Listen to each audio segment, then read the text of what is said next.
For many people, staying in touch with the world beyond their home depends heavily on their internet connection.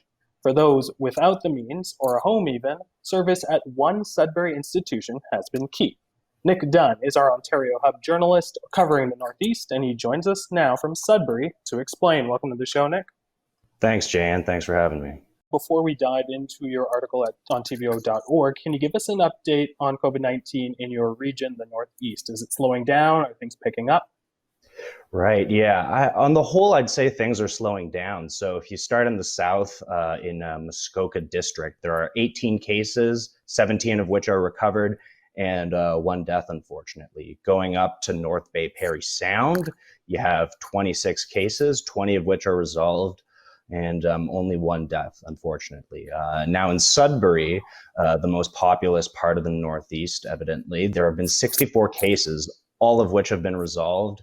But within those cases, there have been 2 deaths. Moving west to Algoma Public Health, so the Sault Ste. Marie region, we have 21 cases, 20 resolved, and no deaths. Moving up north of Sudbury to Temiskaming, the health unit's reporting 18 cases, all of which resolved, no deaths. And the Porcupine region, which has been hit hardest with the largest number of cases per capita, we've seen 65 cases, 56 resolved, and 7 deceased. However, there have been no new cases in 17 days. So things are slowly coming down a little bit in the Northeast. Overall, that looks like good news for that area. So that's good. Yeah, I want to talk about, I want to talk about your story for TVO.org that looks at the YMCA in Sudbury. What services are they offering people there?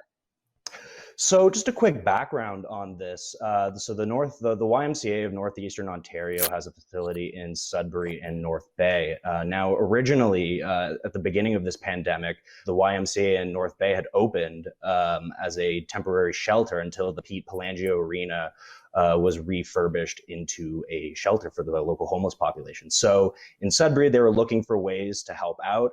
And clearly there was a need for internet, access to computers, and washrooms. Those are the 3 things. They have 3 desktops. They've got a handful of landlines, and there's just space to hang out at. And they also provide Wi-Fi for anyone with a device. Now, you spoke to some people for your article. What did they tell you? Yeah, well, they're telling me that this is a really important service for them. You know, it's a safe space where they're maintaining health measures, they're maintaining their social distancing, their security. It's a place where they can just sit back for a bit, go to the washroom. You know, if they need to call someone, they can do that. But you're also seeing a lot of people coming in to apply for social services, whether that be the CERB benefit or whether that be ODSP, Ontario Works, even just, sending files to your social worker. These are all different things that that people are using at this, even just hanging out and chatting, When we talk about the services, give us a sense of the numbers. Like, do a lot of people use, the computers at the YMCA in general? Like, what does that look like? Have we seen an uptick as well? Yeah, so they're seeing about 16 to 30 people coming in per day. It really depends on the time of the week, the weather outside, even, when, certain things like Ontario Works, when you have to file those in, you'll probably see a rush of people. We're also seeing a fair amount of use for it, but the thing that really stands out in my mind is the fact that the service that would normally be providing computers, which is the library in Sudbury, there were over 88,000 library logins on the computers and the various devices, and that's in a city of 160,000. Now, keep in mind that not everyone is using the public computers. This is often a regular clientele of people who are there every day. In fact, for TVO.org, I've written a number of my articles in the public library. I'm a big user of the library. So I've seen it firsthand that you see your cast of regulars every day who are using this, again, for communication, for work, just hanging out and socializing. It's an important service, Jeyan. And I imagine, this gives people a much needed chance to connect with people in person as well, right?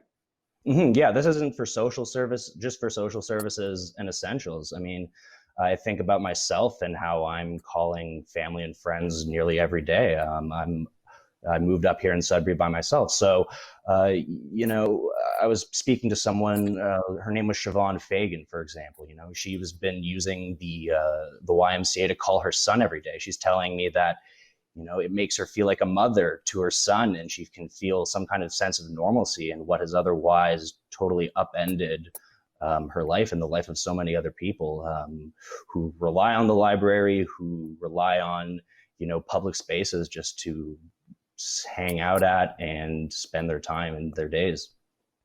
Nick, again, our viewers can read that article on tv.org. It's a very good read. Nick Dunne, I want to thank you for your time joining us on the show today. That's Nick Dunne, our Ontario Hub journalist covering the Northeast. Thanks again. Thanks, Jeyan.